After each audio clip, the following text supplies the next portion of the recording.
Casper is sponsoring this episode of The Partially Examined Life. Get $50 off any mattress purchase by visiting casper.com/PEL and using the promo code PEL at checkout. No algorithm has ever cried during a movie or pondered big philosophical questions, which is why an algorithm has no business choosing your films. Mubi is a curated online cinema streaming exceptional films from around the globe. Each day they introduce a new hand-picked gem, and you have 1 month to watch it. Whether it's a timeless classic, a thought-provoking documentary, or a groundbreaking masterpiece, their lineup is always hand-picked by experts. Plus, delve deeper into the films with exclusive interviews, video essays, and critical reviews on Mubi's Notebook. Try Mubi free for 30 days at mubi.com/PEL. That's mubi.com/PEL. Hey, Partially Examined listeners, you're about to hear a very special episode. It's a bonus episode inserted at the last minute on a current feature film and related works. Now, we didn't want to delay issuance by more than a week of the episode that we'd already recorded. Episode 176 is going to be with Dave Pizarro, one of the hosts of the Very Bad Wizards podcast, about various psychological experiments. That will be released next week. What you're about to hear is the first half of our discussion on Blade Runner. The second half will not appear on this feed. We're always looking for opportunities to say thanks to our supporters, since without support we could not record episodes like this or any other episodes. We decided to make part 2 here a supporter-only episode. Right now, if you go to patreon.com/partiallyexaminedlife and support us at the $1 level or higher, you can hear the full discussion over an hour longer than what you'd get on this file, with no ads. And of course, while you're there, you could listen to the entirety of our previous film discussion on Vertigo. The other way to get this is to go to partiallyexaminedlife.com/support, become a Partially Examined Life citizen, and then you'll get not only both of those discussions, but ad-free versions of every podcast we've ever done, and plenty of bonus audio on top of that. So once again, thanks for your support. Thanks for listening. Even if you don't want to contribute, I think you're going to find the following 45 minutes pretty fun. Here goes.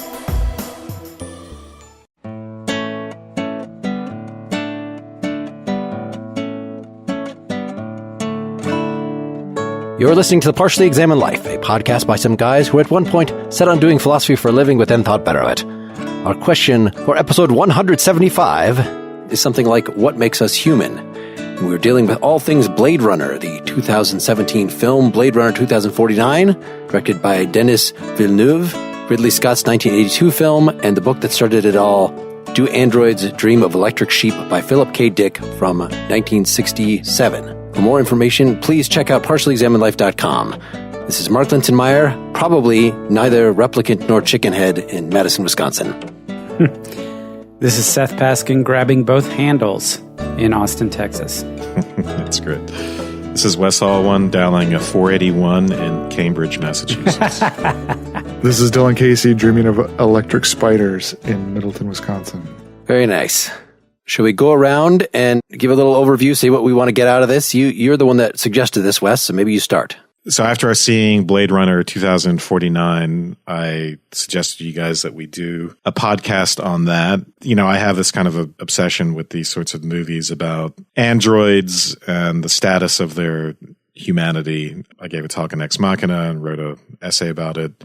And this, I found the movie to be a great movie, first of all, and touching and really a sort of good launching point for a discussion about what makes us human, and in particular for a talk about something we actually talked about recently with Dr. Drew, affect. It's something that comes out more subtly in the movies, but it's more pronounced in the book. This question of whether these machine replicants, these very human-like androids, can be fully human, you know, not in intelligence. Intelligence is taken for granted. There's no question of consciousness or self-consciousness. Those things are taken for granted. But whether they can be fully human in the sense of fully emotive, fully affective, and whether they can possess empathy in the fullest sense like human beings. So yeah, the book is really a prolonged discussion of that makes explicit a lot of the stuff that goes on in the movies. So I heard you guys kind of bad-mouthing the original versus the 2049. And after watching 2049 last night, I don't understand that. It was about 17 hours too long. And it struck me not nearly as cinematic and as affective with an A as the first one. And then today I read the book, read the book, and I became completely bewildered because the book has layers of nuance and interest that were absent in both movies, which confused me. And then with the book dragging on, and I came to the conclusion that these are three extremely flawed vehicles as far as storytelling goes, which are suggestive in many respects and took creative and interesting artistic license in many respects. But piecing them all together will be an interesting struggle for us this evening. And so I'm anxious to hear what it is that thrilled you about any one of them and to get into the details of what's suggestive about all of them. So I was the one in our pre-episode discussions that I had thought enough of the original Blade Runner movie that when I got a DVD player in 1991 or whatever it was, this is one of the ones that I bought. Yeah, it's the director's cut. So it must have been after 1992. And I just rewatched that version with my son and found it incredibly slow, punctuated by brutality every once in a while. And I couldn't remember why I liked it so much. And did you say what cut you watched? You watched the director's or the final? So it was the director's cut. It was not the final cut. But from what I understand, that's just updated visuals. You're sure that it wasn't the final? Yes, I'm definitely sure. Because the final has more violence in it. Yeah, and I saw some of the, looked at YouTube that compared the versions and showed the voiceover parts that weren't there anymore and showed the added CGI violence and stuff. And so I'm clear on all that. And I know, in fact, that I was just not really in the mood, that I'm self-reflective enough about my aesthetic experiences that it was just a matter of, not that I was objectively judging it to be a bad film, but just that I wasn't high enough or whatever. I wasn't in the proper mode. Also, then when I saw the new movie just a couple nights ago, I was really tired. I actually fell asleep during the beginning of it and kind of had to get refreshed on exactly what happened in some of the early scenes by Dylan and other folks that I saw it with. I was totally with it for most of the movie, but it was not actually a pleasant watching experience for me, even though I enjoyed the visuals. Ideally, I would just see the film again. There just wasn't time to do that before here. So given that experience, I just didn't feel like I had a lot to say. I felt like there was so little dialogue in the movie. So I kind of pushed either that we push this off or that we add the book. So I kind of made everybody read the book in the last 2 days and found the book extremely evocative. I had said originally, like, it's kind of foolish for us to do a movie when it's adjacent to a work by one of the most idea-filled philosophical sci-fi writers that we've ever had.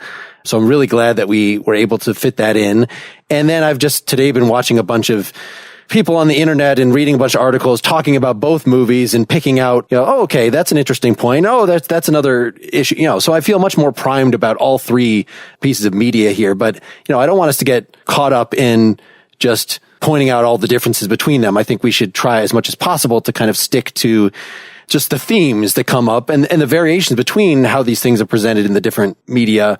Might be interesting in terms of talking about how you can fix, if you're worried about the humanity of the android, well, as in the book, they fail these empathy tests. Whereas in the new movie in particular, it seems they cry, they do whatever you want. That's not the difference. The fact that you can depict them in different ways, I think maybe says a little something about why they're interesting to us, what we're supposed to get out of this in terms of philosophical ideas. I had never read the book until this weekend. Ironically, I never read any Philip K. Dick. I don't know why. I read a lot of sci-fi when I was young, but apparently I never read that. I really enjoyed the book, and I found it evocative and multi-layered in very interesting ways that wasn't true in the movie. And so I think it sits alongside in an interesting way. I also am not so interested in trying to dissect the exact differences as much as using them as platforms for one another. I saw 2049. I did not go back and rewatch Blade Runner, the original. I've seen it probably 3 times in my life, but didn't feel the need to go back for that one. I really enjoyed Blade Runner 2049. I was captivated for the whole movie. And I found it evocative and interesting from front to back about these questions of our own humanity, our relationship to other humans, our relationship to technology and things in the world such that makes us human, and what holds those places for us, along with what it means as a kind of political situation for us to have human-like creatures that are serving us that we don't recognize as human, and which was brought out more in 2049 than it was in Blade Runner, but maybe somewhat brought out in the book. So I was really looking forward to this discussion from the beginning. All right. Should I try to give a summary of the plot? Very, very brief. Sure.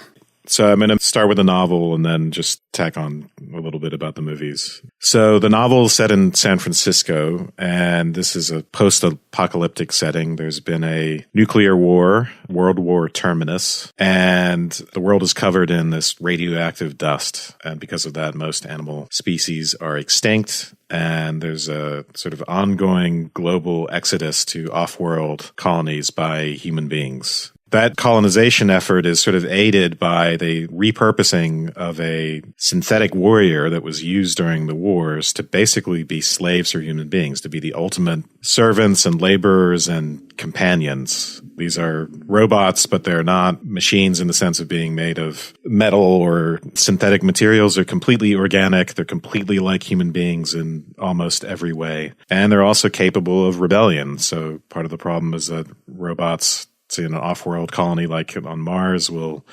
rebel, kill their masters, and come back to Earth to hide out. So one of the main characters of the book is Rick Deckard, and he's not called a Blade Runner in the book. That phrase, that title comes from a different book. He's basically a bounty hunter who has to find and kill these androids when they return. So he does that by basically administering this sort of test, which is a test for empathy that distinguishes androids from humans, and then he basically mercilessly kills them. And he's motivated primarily by the need to take care of living animals, which is a status symbol in the novel. Sort of empathy is the big thing, and there's a religion called mercerism, which centers on empathy. So making sure that everyone else knows that you're an empathetic person by buying and taking care of animals is really important. And so, ironically, Deckard is motivated to go out and kill androids by the desire to display empathy to have these animals. So that's the way the novel starts near the beginning with there's 6 newer model androids that are harder to detect, and they've come to Earth, and his colleague, another bounty hunter, has been injured by one of them, and he has to take over and find them and kill them. And there's another character in the novel, J.R. Isidore, who is protecting the androids. And so that's the basic scaffolding of the plot. The movie changes the setting to Los Angeles. Of course, it's cutting down on characters and combining some of them. And what's called the Rosen Association, which creates the androids in the novel, becomes a Tyrell Corporation.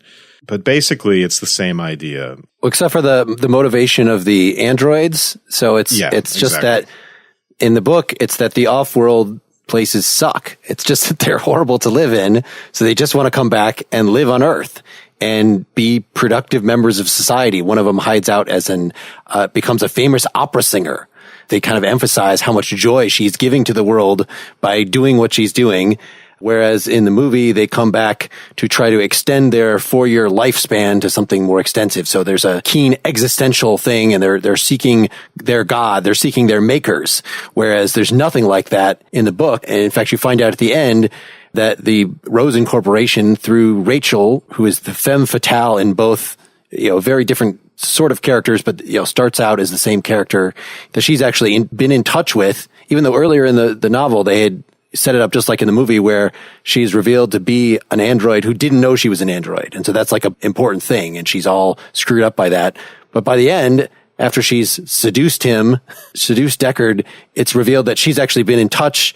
And so hence the Rosen Corporation has been in touch with all these visiting androids as well. So there's no conflict between them in the way that, is absolutely central to the movie. The movie is darker in a way. And I mean, there's a darkness to the novel, but it's also very playful. This whole idea that he has an electric sheep that he keeps on his roof, just for appearances. He can't afford a real animal. There's a playfulness and surreal nature to the novel that in the movie is just turned into something tedious, very dark, kind of like techno noir type of thing, which I like as well. So, Seth, you think it's tedious?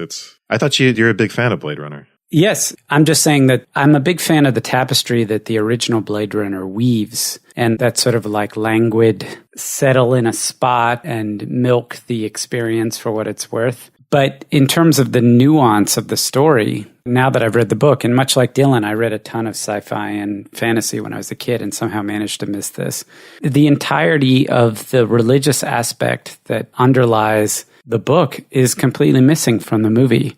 And it's critical to understanding what's actually happening in the test, in the concept of even the title, the notion of animals as being critical to empathy, which is what distinguishes. There's a whole religion built on empathy, right? This concept of Mercerism in the book, that Mercer, somehow after this nuclear holocaust, there's a figure named Mercer who comes out and preaches a religion of empathy. And there's a whole ritual of two things. One, compassion or empathy towards animals, this idea that owning an animal and being empathetic to the animal gets you closer to Mercer, not to God, but to Mercer.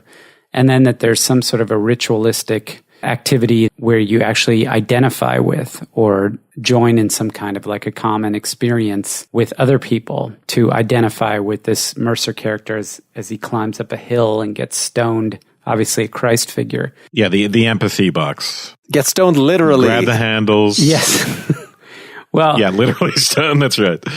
Yeah. And this is completely absent from the original, a movie that I very much enjoy experiencing and watching, but would have made a fuck of a lot more sense if I'd read the book beforehand. And I'm sorry that I didn't. Well, how does it make more sense with Mercerism? So if you remember the original movie, first off, there's kind of two atmospheric or environmental elements about it. There are the scenes where there's just silence and there's long shots, long tracking shots of people and him talking, or like it could be Pris and it could be JR, or it could be Deckard and Rachel, or it could be Roy and Deckard. But there's this like long sequences where there's no music and there's just two characters interacting. Or it's that Vangelis kind of soundtrack thing that's going on in this weird dystopia. And without having the context of understanding that the test itself is to determine how you determine a replicant from a human being is their empathy response. The questions and the whole sequence when he goes to Tyrell Corp in the original movie, and there's just that long sequence where Tyrell is sitting in the corner and he's questioning Rachel, and it goes on and on and on and on. If we knew that what distinguished human beings from replicants was their empathetic response, I see, and that empathy was the basis of the religion that they were on, that whole movie would have made a hell of a lot more sense. So now I'm like trying to recall if I really understood the voight-kampff test. Just seeing Blade Runner before reading the book, if I could infer from the questions whether it was about empathy, and now I've forgotten. Do you guys remember if it was just confusing, that whole test in the movie? Or it's extremely confusing, and there's definitely an awareness that there's an autonomic response that would distinguish a replicant from a human, but it's not explicitly tied to the concept of empathy. I remember it being tied to just emotion. So that typical trope that androids don't show emotion the way human beings do, which is different than the notion of empathy as a specific way in which human beings would connect with other human beings or other entities in the world. Yes, but this is the thing. If you remember from the movie and from the book, what are all these questions about? You see a turtle lying on its back in the sun. What do? You go to somebody's house and there's a bear rug or a deer head, or you watch a movie from before the war, which, by the way, is not in the movie. They don't reference, it's dystopian, but it's not clear that it's post, like Holocaust kind of. In the new movie, it's much clearer. It's much clearer. In the original movie, it's not. But all of his questions have to do with how somebody responds to the concept of empathizing with animals. In the book, the whole religion is based on this idea that you somehow create empathy with an animal, and that's your path to Mercer. And that just is completely lost in the movie. Or it's a subtext that's so sub that you can't pick it up. So I think we should just say, because the book tells us so explicitly what the voight-kampff test is, just to describe it. Page 46, chapter 4 at the very end. Rick said this. He held up the flat adhesive disc with its trailing wires. Measures capillary dilation in the facial area. We know this to be a primary autonomic response, the so-called shame or blushing reaction to a morally shocking stimulus. Can't be controlled voluntarily, as can skin conductivity, respiration, and cardiac rate. He showed her the other instrument, a pencil beam light. This records fluctuations of attention within the eye muscles, simultaneous with the blush phenomenon. There generally can be found a small but detectable movement of, and then Rachel interrupts him, and these can't be found in androids, Rachel said. So that's the idea. And then, as Seth pointed out, there are all these interesting questions, like a wasp lands on your arm. What do you do? And she's like, I would kill it. The next response by Deckard is important in the context of distinguishing androids. Rachel says, these kinds of responses can't be found in androids. And Deckard says, they're not engendered by the stimulus questions, no, although biologically they exist potentially.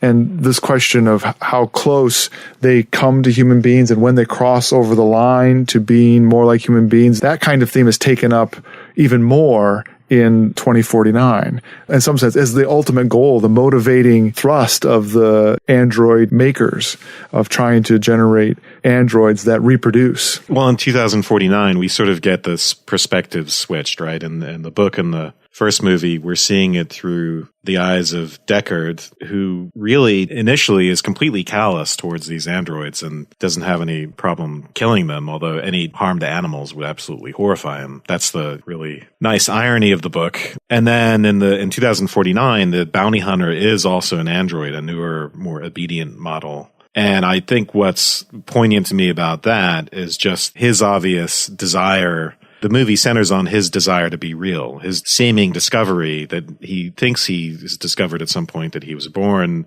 and that his memories are not implants, but that they're real and all these things. And then he has those hopes sort of dashed. So I think there's a poignancy to that, and it's not a new sort of tale. It's one that's told in fairy tales often, like Pinocchio, the whole idea of the boy that wants to be real, or The Boy Who Had the Shivers. That's a Brothers Grimm fairy tale. And the sort of relationship between that and wanting to grow up, essentially. Yeah, and then Spielberg's AI is a really good sci-fi retelling of Pinocchio in robot terms. And then Ex Machina, there's a lot done with that. So anyway, I think that's the very poignant twist that 2049 gives things. But Dylan, what you were getting at with the empathy test, the first thing you think of with robots, like when you're a kid, is if you're asked to imitate a robot, you do the, I am a robot, blah, blah, blah. What you do is there's no thought of subtracting intelligence or self-consciousness or anything like that, but you subtract affectivity.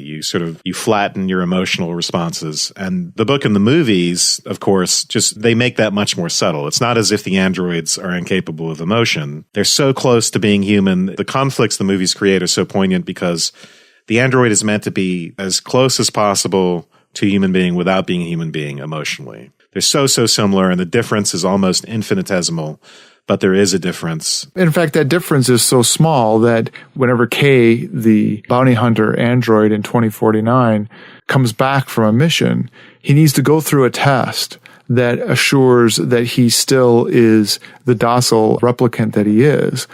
And to me, that subtext was, especially at the end, when he fails that, is perfectly well known, at least to the people giving him the test, that he could cross over in some way to having these more uncontrolled responses.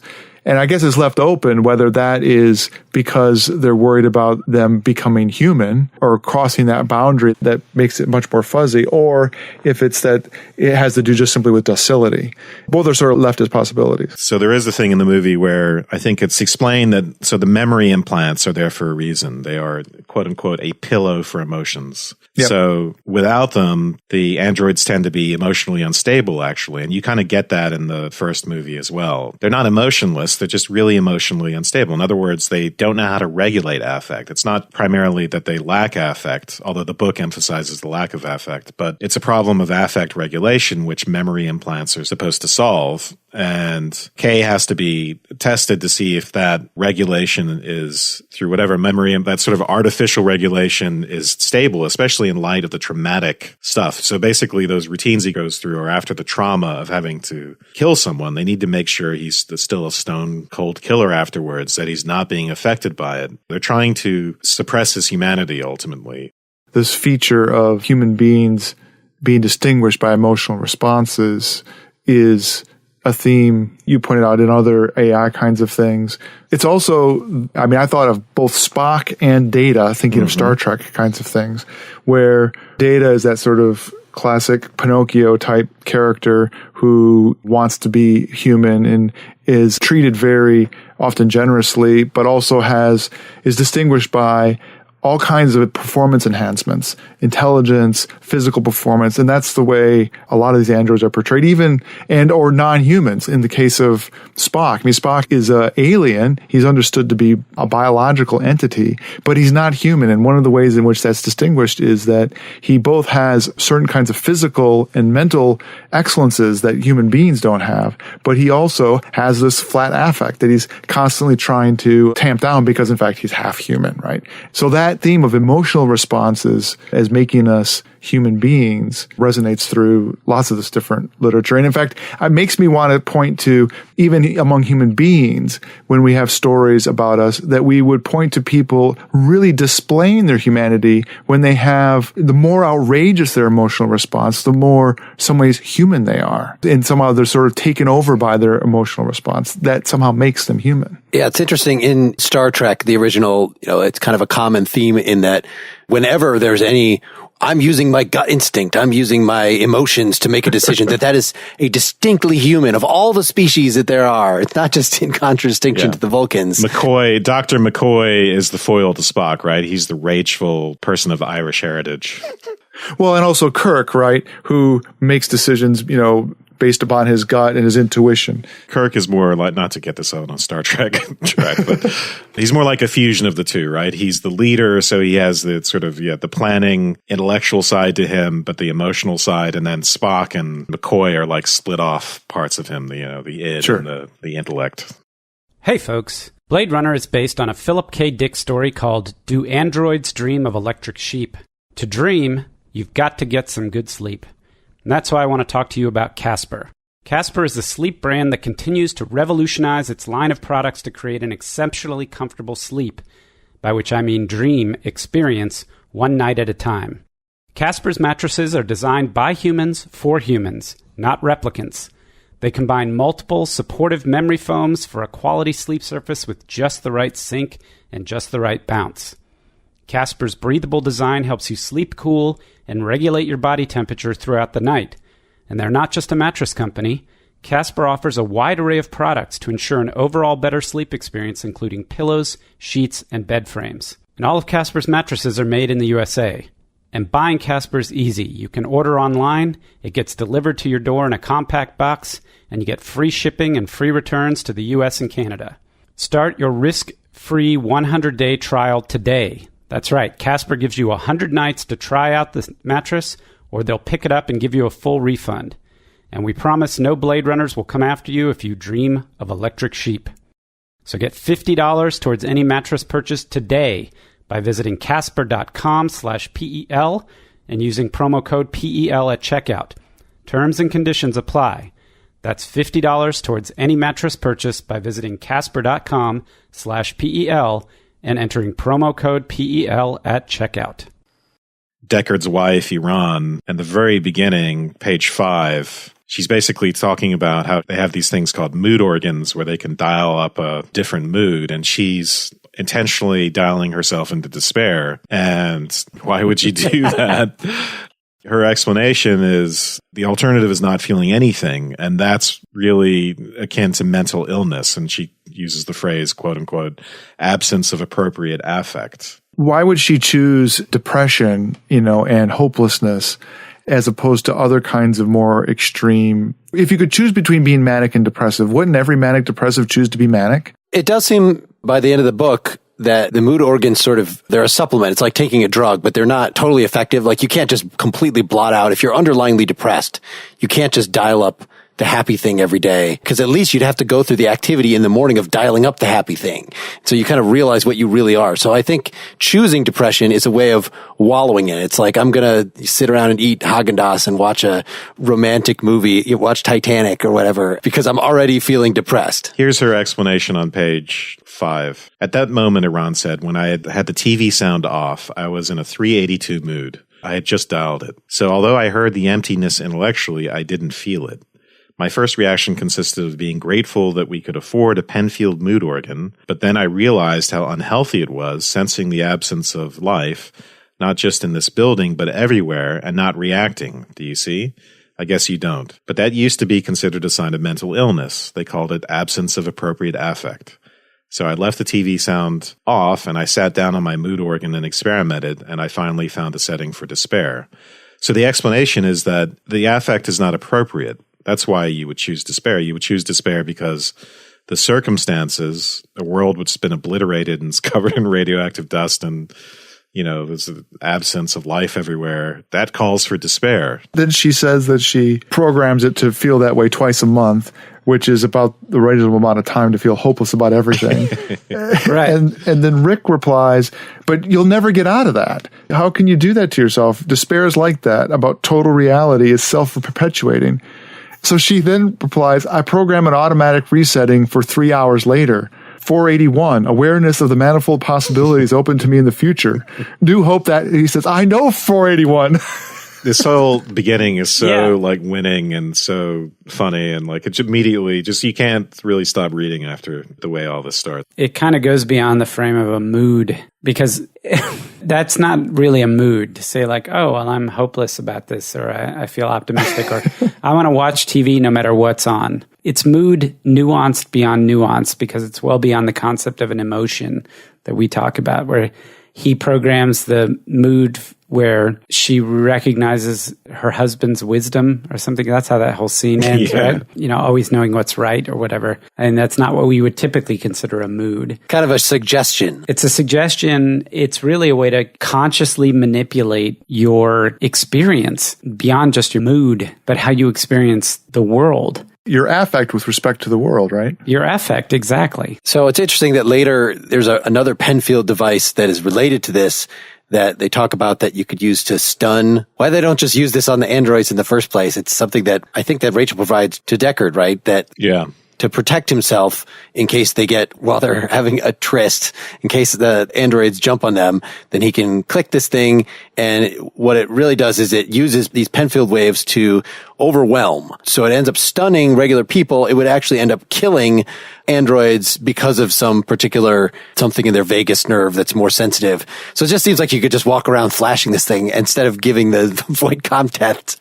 And, just make it part of the monthly tornado alarm, as you just shoot Penfield waves out through the universe. But for whatever, the point is not to pick apart potential plot holes, but just that it must be something like suggestion, because otherwise, couldn't you use this to inflict those numbered moods on anybody offensively? It has to be a reason that you can only kind of do it on yourself, that you have your mood organ and I dial this thing for you and this for your wife. I mean, I will say, by the way, Penfield was a real neuroscientist who in the 70s, he discovered, and I was into this when I was in high school. He could basically, by he would have people's brains open for some surgery or another. And while he was doing that, he was like, okay, I'm going to electrically stimulate this part of your brain and tell me what you feel. And he found that by stimulating certain areas associated with memory, that he basically could get you not just to remember things through stimulation, but to re-experience the thing as if it were actually happening. Oh, that's awesome. I mean, that just makes it such a great image and idea on Dick's part. That's just so awesome. Yeah, so I was imagining their brains are outfitted with something that's connected to the controller outside or something. Something has to be zapping their brain or, stimulating their brain electrically. Well, it could be wireless. It is 2021, right? Well, yeah, that's what I mean. They have an implant that you can dial. And this actually, there are such things. For people with Parkinson's, they've used this. You can insert a probe into the brain and they've basically given a dial. And if they turn up the dial high enough and you have the stimulation in the right place in the brain, you can eliminate the symptoms. This kind of thing is, without explanation, manifest in 2049 with Neander Wallace, who has this characteristic of more than anybody else looking like an android. He has all of these mechanical accoutrements associated with himself, and in fact has these devices that click onto his neck. There at one point, one of the android assistants comes out and has a little tea box that has a whole row of different kinds of attachments that connect to his neck. And we just experience this one kind of functionality. And then he has these kind of vacant eyes, which seem to clearly be mechanical in some way. They're not biological, that are connected into his body. And he has this ability these other extra devices that look like rocks, but they clearly have eyes on them and other kinds of sensory activity to them. So they're sort of hovering around him and in his environment. So he's expanded his experience of the world in this way, and he wears these monk-like cloaks. Yet he's trying to create the best form of slaves ever, to have as many as possible that can reproduce on their own. And it wasn't really made explicit in his role, but it seemed to me he was representing kind of human being that became more android-like in the way I usually think of the word android, that is, of a cyborg. So he's sort of a super enhanced human who's now going to have replicated actual humans be his slaves. That was sort of the vision that I imagined. So that's the second half of our overall theme. How do you narratively design androids so that we can argue about whether they're effectively persons or not? But then we also need to have elements in these stories where the people are not acting like you would hope people would act in terms of their natural humanity. That even if you want to say that empathy makes us most human, and even in the book they brag about that, well, the fact that they're using these Penfield mood organs to dial up them, there's something artificial about that, even though this is the thing that they're taking the most pride in. There's something about their emotional ability. The very obvious irony of the book is that he's a callous murderer, Deckard, far from being empathetic. And there's no doubt that the androids ought to be empathized with, that they're essentially human. Well, and J.R. Isidore, he's not in the movie, as I recall. He becomes J.F. Sebastian in the movie. But it's a completely different character, right? Sebastian is this genetic engineer Superman, right? And he's a genius, yep. Designs little robots that... He's an idiot savant, whereas in the book, the guy's just an idiot. Yeah, and in fact, it's an important theme, right? He's a chicken head. He's somebody who's been damaged by radiation enough that he can't pass an intelligence test to get off-world. And so there's this sort of subclass of human beings that Deckard isn't part of that are basically condemned to stay on Earth. They're barely more than an android. And he has this effect of realizing he needs to be with other people. And in fact, when the androids show up, he is happy to be their servant. Well, maybe happy is the wrong word. He is content.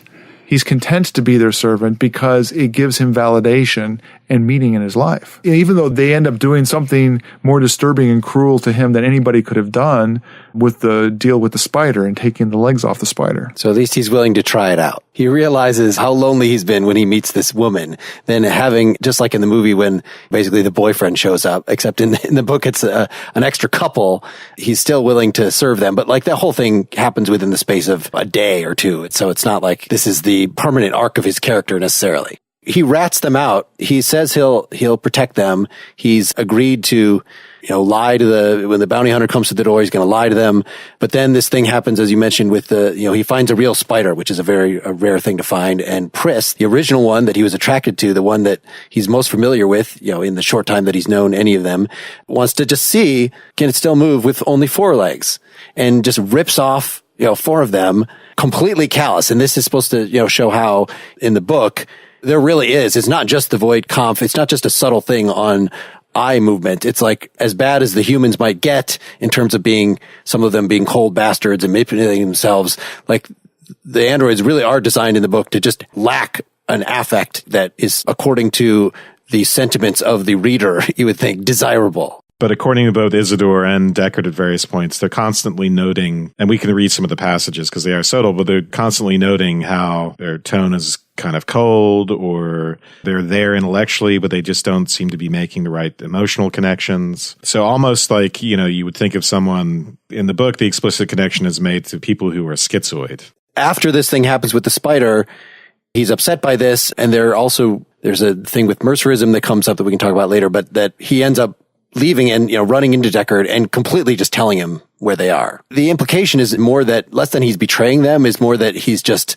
caught off guard somehow. His low intelligence damaged by radiation is, maybe making him not think so clearly, but he's certainly not like going out of his way to protect them anymore. So I think that having the truth of what they really are revealed by the spider incident means that he's not necessarily content to be their servant, indefinitely. Yeah, the whole spider thing too is a callback to this theme around what are called killers.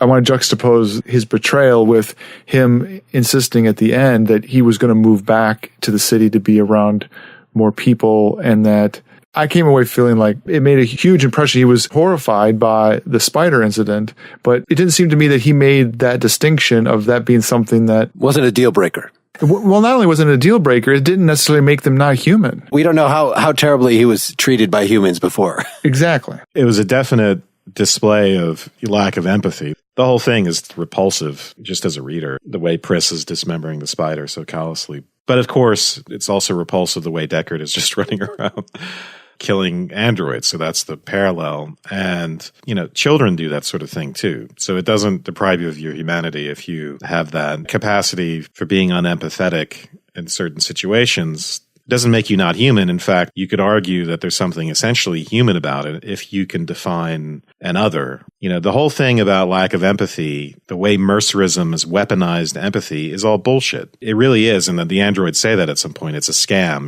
when it comes out that it's a scam. It's a way to define others as subhuman so that you can kill them. So you do that with a spider because a spider is just a spider, unless your religion of empathy has turned animals into the appropriate objects of your empathy. There's a callback. The spider comes up earlier in Deckard's rationales of what's wrong with androids. So the idea is that they are something like the killers. So the idea of the killers in Mercerism, it's the people who bombarded Mercer's brain, a certain module in his brain with radioactive cobalt.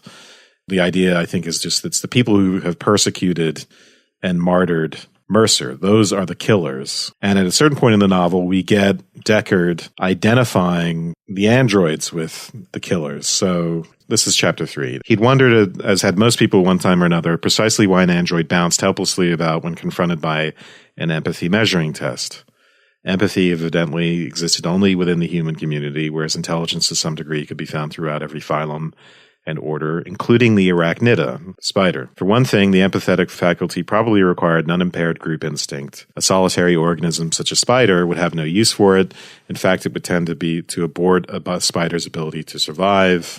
Moving down, evidently the human robot constituted a solitary predator. Rick liked to think of them that way. It made his job palatable. In retiring, that is killing an Andy, he did not violate the rule of life laid down by Mercer. You shall kill only the killers. Mercer had told them the year empathy boxes first appeared on Earth. And in Mercerism, as it evolved into a full theology, the concept of the killers had grown insidiously. A Mercerite was free to locate the nebulous presence of the killers wherever he saw fit. In other words, free to dehumanize others as a killer so that they could be killed. For Rick Deckard, an escaped humanoid robot which had killed its master, which had been equipped with an intelligence greater than that of many human beings, which had no regard for animals, which possessed no ability to feel empathetic joy for another life form's success or grief at its defeat, that for him epitomized the killers. So I thought it was just important to bring out that part of it, because I think in the end, at that point with the spider, Pris is dismembering the spider is a direct callback to this. And the sort of chain of otherization and dehumanization that you can use to sort of justify violence, right? Oh, it's just the spider. Oh, androids are just like spiders. They're solitary predators. They're killers. And then the tying of that to a religion in which the persecutor is the killer, is the subhuman one that can be killed. Well, maybe we should get into a little more about the religion here before we bounce back to the movies. In what sense it is or is not bullshit. What's going on while the spider's being dismembered is that, I guess one thing we haven't touched on is how people are brainwashed. So there's a lot of Debord and Adorno kind of critique going on really in both places, though in the movie it's just the more familiar giant ads selling sex, that is the way that people are kind of lulled into submission. But in the book, it's using religion. It's much more of a 60s critique, such that the people are dull conformists and parochial. And so that whole, how am I supposed to feel and all that stuff, that's definitely part of it. There's two ways that works, that there's this ever-present TV host, that there's like one show that's on that's like the worst kind of game show, talk show bullshit with the same shallow guests that are on over and over again. It should be very familiar to anybody that has had a TV, especially in the olden days of when you had to sit through commercials and all that. And the commercials are always for leaving the earth. So there's that. Buster Friendly, this character that Isidore is very much taken with. And then there's the Mercerism thing, which is kind of a counter to that, in that it's revealed at the end that Buster Friendly reveals that Mercerism is in fact a scam, that there really wasn't a Mercer, that it was somebody on a soundstage, and there's, produces proof of this, and the androids tell Isidore, yeah, actually, Buster Friendly is one of us. But that's really kind of an android plot then to get rid of what is actually sort of effective about the religion. The religion is not just pure bullshit. Like, they're actually engaging in a communal act. Like, when they hook themselves up to this empathy box such that they're reliving Mercer's Christ-like or Sisyphus-like experience of climbing up a hill in a desert, and people are throwing rocks at you, and the people connected to the empathy boxes are actually receiving the wounds in real life of these rocks hitting them. But they're also sensing the other people there. And they talk at the end about how when Deckard is happy that he's finished this, he thinks he's gotten a real toad, and that his wife says, you really owe it to the commune basically to hook up to the empathy box and share this experience with them. And although strangely, as you share it, it kind of gets sucked away from you. It gets diffused over everyone else. So if you're depressed and you hook up, then your depression gets lessened because it gets shared. If you're joyful, your joy gets lessened because it gets spread out. But it is an authentic connection to people. And that's certainly in all of the three things we say, loneliness is kind of the primary enemy. So the fact that in the book here, you have a physical way to counteract that other than just moving closer to the city and living near people, is pretty important. So I think the other part of the critique, though, is not just that. So what Buster reveals is that, Mercer is played by this actor, Al Jerry, on some Hollywood set, basically. He doesn't exist. So that's part of the debunking. And then at some point, Buster Friendly says Mercerism is a swindle. I think it's page 208. But then there's another critique. It's a critique of the way Mercerism is used. But ponder this, Buster Friendly continued. Ask yourselves what it is that Mercerism does. Well, if we're to believe its many practitioners, the experience fuses, and then Irmgard, the android, jumps in and says, it's that empathy that humans have. But Buster goes on, so it fuses men and women throughout the soul system into a single entity, but an entity which is manageable by the so-called telepathic voice of Mercer. Mark that. An ambitious, politically minded would-be Hitler could. And then we leave Buster for, more comments by Irmgard, who ultimately will agree with Roy Batty that the whole experience of empathy is a swindle. But I think it's important to note that, I call this the weaponization of empathy. Empathy is a double-edged sword. It can be used to define an appropriate in-group for one's empathy and demonize an out-group. So Buster's critique there is actually getting at something. This idea that empathy can also be used to unite a bunch of people into a mob who are going to demonize others and persecute them. Well, that sounds like a good place to stop our first half. So if you want to hear the rest of that discussion, you actually have to become a Partially Examined Life supporter. We're not going to put part 2 on the public feed. We're going to put it at patreon.com/partiallyexaminedlife. Even if you subscribe at the $1 level, you can get the full, unbroken, ad-free discussion, including this second half. Or if you're a Partially Examined Life citizen, you can go to partiallyexaminedlife.com, and you'll see already, if you get on the citizen feed, that the full discussion, including our second half, is already right there. See you later.